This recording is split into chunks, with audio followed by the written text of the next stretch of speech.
Here's a fun fact. A Stitch in Crime is the first full episode of Columbo I ever saw, and what a great way to lose your virginity. Oh wait, I didn't mean it like that. I feel uncomfortable.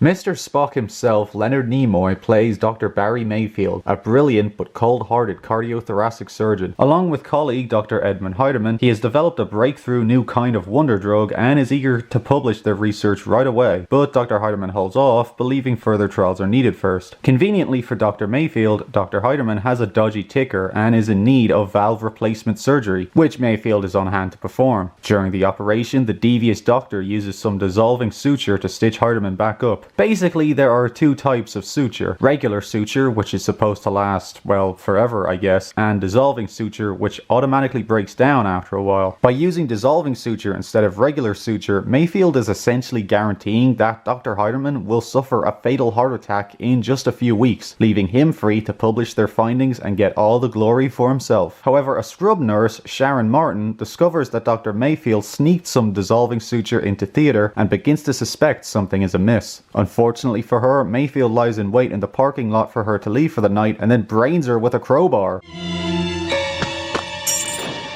It looks for all the world that the innocent nurse was set upon by a crazed dope addict, pointing the police down the road of looking for a drug user rather than a highly respected doctor. But Mayfield makes a fatal error when he fails to realize that Columbo is standing behind him when he receives the news of Sharon's death. Well, when I came in, you say you were getting the news of your nurse's death on the phone. I could see you were terribly upset. But while you were on the phone, you reset your desk clock. The lieutenant has matched wits with a lot of great foes, but few are as perfect as Barry Mayfield. Nimoy was an inspired choice for the role and absolutely knocks it out of the park. He was clearly able to tap into his experience playing an emotionless Vulcan on Star Trek to give us one of the coldest, most sinister and unfeeling Columbo killers ever. Being a surgeon, Mayfield is someone who has to be cool under pressure, and he remains as icily detached while casually dispatching per Nurse Martin. He's one truly despicable son of a bitch who never shows a hint of remorse for the lives he's willing to destroy in the name of ambition. After all, I want to do whatever I can. I mean, the guy's willing to kill Grandpa Walton. It doesn't get more evil than that. Nimoy bounces wonderfully well off of Falk, and they have plenty of screen time together to truly make the most out of one another. You ask tough questions, Doc. So does the jury. On a side note, anyone else think that Dr. Mayfield is one of the most stylish Columbo villains? Every single one of his outfits is on fleek. Do people still say that? I'm afraid I can't be very much help. Will Geer is his usual lovable self as Dr. Heidemann, another example of excellent casting. Who doesn't love Grandpa Walton? I can hardly wait until I get you sedated. Huh? Yeah, I'll just bet you. His emanating warmth is a perfect counter to Mayfield's coldness, and he's just so cuddly, you really don't want to see anything bad happen to him, which gives you all the more reason to root for Columbo against Mayfield. By the way, did you know that Will Geer was openly bisexual since the 1930s and a lifelong social activist? Does it get any more awesome than him? Columbo's investigation eventually leads him to Sharon's ex-boyfriend, Harry Alexander. Man, you gotta feel for this guy. He's a former drug addict who got onto the hard stuff trying to cope with his experiences in the Vietnam War, fell in love with Sharon while she was helping him get clean, but got dumped once he had done so. Talk about not being able to catch a break. The only way things could get any worse for him would be if Dr. Mayfield broke into his apartment and forcibly overdosed him on drugs, causing him to fall down the stairs to his death. Oh wait, that's exactly what happens. Sheesh. Gotta love the way you can visibly see the actor pushing himself down the steps here. And all this just so Mayfield can frame poor Harry for Sharon's murder. This man has no soul. By now the audience is chomping at the bit to see Bad Barry go down, and even Columbo, for a brief moment, loses his cool and flips out on the devious doc. I believe you killed Sharon Martin.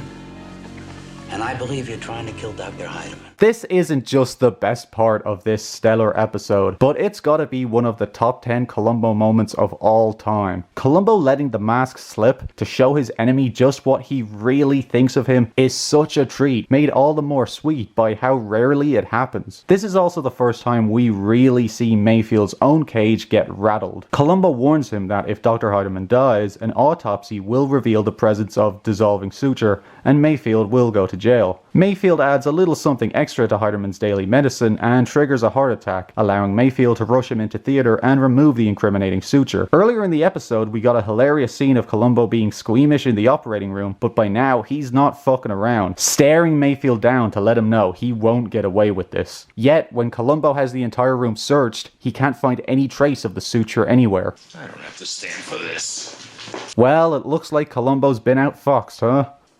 I'm sure you'll find others to harass. So long, Doc.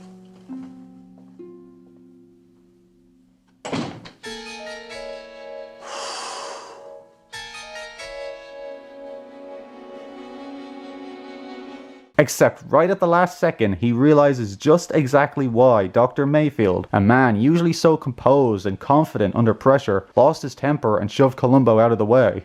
You know, there was only one thing we didn't search. You know what it was?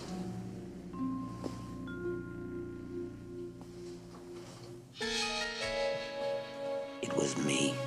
Booyah! Up to now, Season 2 has been mostly enjoyable, if not overly impressive, but A Stitch in Crime is the shot in the arm the season needed to finally elevate it to the same dizzying heights of Season 1. Stitch is the first truly great episode of the second season, in my opinion, and it's no surprise considering the man in the director's chair was Hy Averback, who gave us Season 1's single finest entry suitable for framing. This is yet another masterpiece, a flawless 75 minutes of television that bears several similarities to Averback's Season 1 effort. A truly detestable villain, multiple murders, a fiendish plot that continues to unfold as the story progresses, and a rich vein of humor that sees Columbo encountering multiple amusing side characters. How's that? Well, I mean, I've always been inner-directed, and she was other-directed, you know what I mean? Well, not I'm really. career-oriented. Sharon was motivated by others' wishes, you understand? I had No. personal, selfish goals, and Sharon was devoted to humanity. Do you follow? Well, I'm beginning to get some of the drift of it. Excuse me, Lieutenant. Yeah. All serve to make both Suitable for Framing and A Stitch in Crime the high points of their respective seasons. An added bonus here is that Dr. Heidemann actually makes it out of the episode alive. Yay! This marks the only episode of the entire show where the original intended target of the murder scheme actually survives. Long live Zebulon Tyler Walton. Surely. Probable murder weapon, no prints. Yeah, never are. Excuse me. Want to hold that over here for a minute?